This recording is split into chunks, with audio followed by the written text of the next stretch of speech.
How to use purchased products. In this video, you'll learn about the different ways you can access your products. By the end of the video, you should be able to use a product immediately after purchasing, use a product from the notification bell in the portal header, and use a product from the customer's page. Using a product immediately after purchasing. After your purchase has completed, you will be given the option to set up your product. If you wish to use this product right away, all you need to do is select the product and click Set Up. This will take you through to the selected products portal. Using a product from the notification bell in the portal header. If you do not want to use your product immediately after purchasing, all you need to do is click on the Later button. This will take you back to the home page.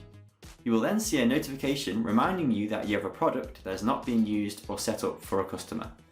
You can access this product by clicking on the notification bell and then the name of the customer. You can do this from anywhere on the portal. Using a product from the customer's page. You can use all of your products directly from the customer's page. Some of our products will require periodic use.